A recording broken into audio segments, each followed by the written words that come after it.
Hey guys, thank you for helping out running tracks at our services. It's a quick video just to help you to learn how to use the app, the Loop Community app, which is down here, Prime app. We will just open it there.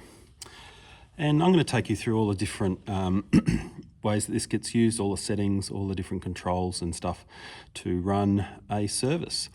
Get rid of that fly. So as you can see here, first of all, we have the songs that are going to be used for this service, the 4 songs there, and you can see over here that they all look very, very different in this section here where it brings up the tracks. So I'll talk you through why that is. First of all, let's go back to set lists here, because this is where the set lists come in for a Sunday. The worship leaders will set those up, and they can do it remotely, and then they just sync onto the iPad here. So that will all be done then before the service. You just need to open the right set list. We will do the one that we used last night that Bailey set up, just 4 songs in this one, but generally there'll probably be 5. So see, we've got God So Loved. Now this one has all the multi-track instruments. Now they've already been pre-mixed, so you won't really need to make any changes there unless there's some sort of request by someone, the worship leader, or a sound guy might say, hey, can we have a little bit less bass or something like that. But generally you would just leave that. That's all set, ready to go. Christ Be Magnified is next. Now that didn't have any track, so I'll come back to that later and show you what we did there. Make Room had a pre-mixed track, so everything is coming in through this stereo bus here, and that just stays at full volume. We've got the click and the cues being the guide of chorus, verse, and that sort of thing. And last song we had Build My Life, which again had a multi-track because we used it for an event, but generally that mix is already done. It will stay the same, doesn't need to change. So let's first of all look at the controls up the top here. And some of these you will use a lot and some you won't need to use. First is the master volume, that just stays at full. Second is this button here, which will just skip back to the start of the song if you need to do that. Obviously the play button gets the track going. Intro 2, 3, 4. Here it starts with a click and then gets into it. Just toggles between play and pause, but if you do stop it, then it resets back to the start of the song, the progress bar here. And speaking of that, if you do need to move that around, it's very easy. Just tap on it and drag it across. And this will obviously be for if you're in rehearsal and you need to start from a certain part of the song of, hey, let's go back to that middle chorus and go from there. Then you just drag it in here. It's always good to put it a bit behind rather than right on the chorus, because then you get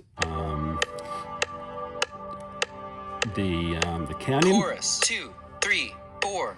And the guide, so it just orientates people for where they actually are, and it can take a couple of bars or whatever. Good to give a couple of bars for people to just orientate themselves on the chart, and so forth. So that's pretty easy. If we want to go back, we would do that. If we did want to go forward to the next song, we would click that, but you can also toggle between songs just in the menu there. So anyway, next is this icon here. If I get it playing, this is actually just going to repeat that section. I'm just going to turn this down a tad. You can see that it's 2, 3, 4. You can see that the little eye lit up saying that the intro was going to happen again. Now that's a single repeat, so if I press it once, it's a single repeat, number 1. If I were to press it again, that's just going to keep repeating over and over again. I'll turn it down a little bit again just so you can hear. Now generally you won't need to do this because the worship leader will have already set up their Intro their 2, form. 3, 4. Okay, so you can see that's just going to keep repeating. The worship leader will already set up their form, so generally you're not going to need to do that, but so you know it's there. Another thing you can do, for example, which I don't think you'll need to, I'll turn this down again, is let's say we've got the intro here and then we're going to skip straight to the chorus. If I just click on that, that section that we're going to jump to, it will then just go straight there. Chorus 2, 3, 4. And of course it knows to put the guide or the cue for that next section that you're going to. This here is a fade out if you ever need to do that. Perhaps at the end of the song you might need to, or if something, God forbid, goes horribly wrong and you just need to stop the track, then the fade out is a bit less abrupt.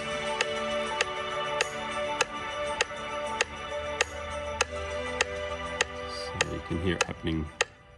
There we go, that's faded out. The click keeps going though, which is helpful. But if you did need to stop it, you would do that. The counter here, by the way, once it's going, you can also fade in if you press that again, but we won't worry about that right now.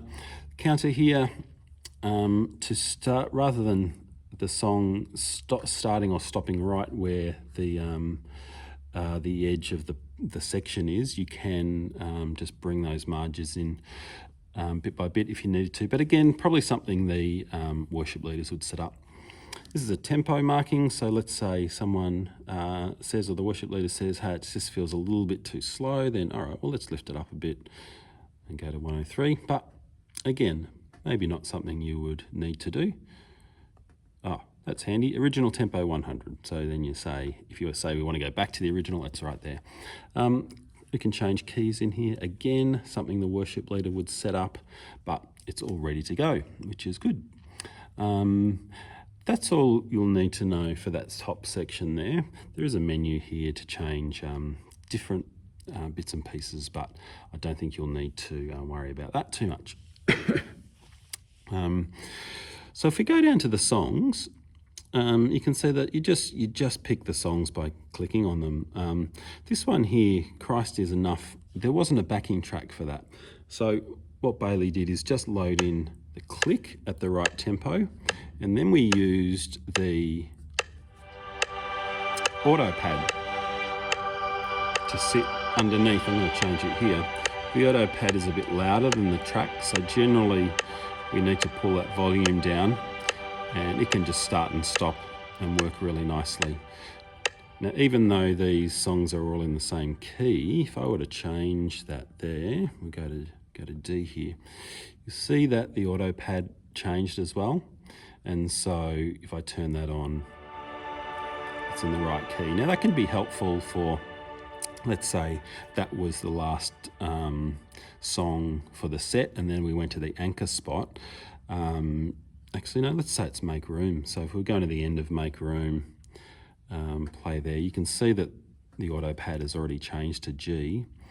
But if we're playing through this, and then at the end of the song, we want the auto pad just to sit underneath the anchor prayer. 2, 3, 4. And it just stays in, and it's already in the right key, so really helpful. That will just keep running. That will just keep running until we stop it.